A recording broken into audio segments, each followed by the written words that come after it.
तो मिलेरेपा बाहर भिक्षा मांगने चले गए।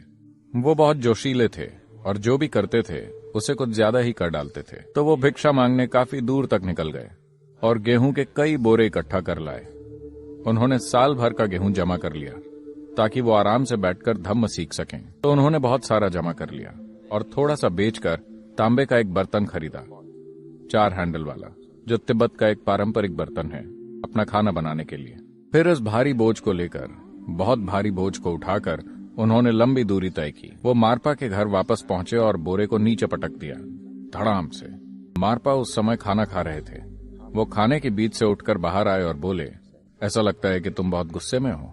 अभी इस गेहूं के बोरे और बर्तन की आवाज से तुमने पूरे घर को हिला दिया। लगता है कि अपने चाचा के घर की तरह तुम इस घर को भी गिरा दोगे। निकलो यहां से। बहुत हुआ। तब मिलेरेपा गिड़गिड़ाए, आपके कहे अनुसार मैं अपना खाना ले आया, ये बहुत भारी था तो मैंने गिरा दिया। तो मारपा ने कहा, मैं कुछ नहीं सुनूंगा, जाओ तुम, क्योंकि तुमने बोरे को ठीक से नहीं रखा।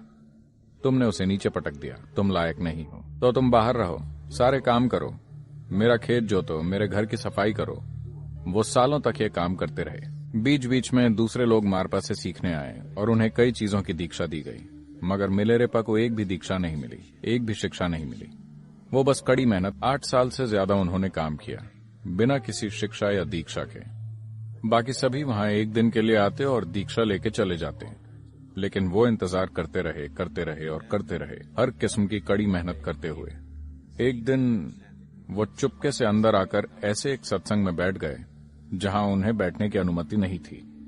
मारपा आंखें बंद करके बैठे थे, तो वो चुपचाप दूसरे छात्रों के साथ बैठ गए, दीक्षा मिलने की उम्मीद से। मारपा आंखें बंद किए बैठे थे।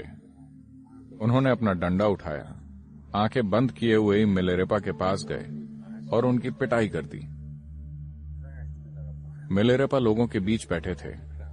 मारपा आए और उन्हें अच्छे से पीटा, घसीट कर बाहर ले गए और उठाकर बाहर फेंक दिया।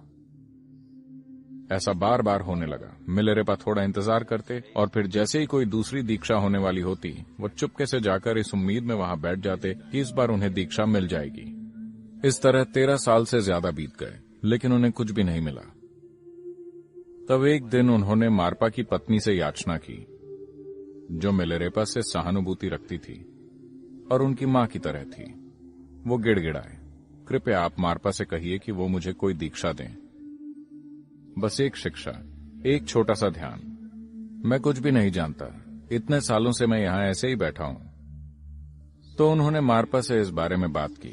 मारपा ने कहा, ठीक है, लेकिन पहले उसे मेरे बेटे के लिए एक घर बनाने दो।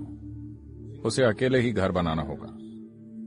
मैं 3 कोने वाला घर चाहता हूं। तो मिलेरेपा ने 3 कोने वाला घर बनाया। इसमें 2 साल लगे। फिर मारपा ने उसको देखकर कहा, 3 कोने वाला घर मेरे बेटे के लिए ठीक नहीं है, 4 कोने वाला घर बनाओ।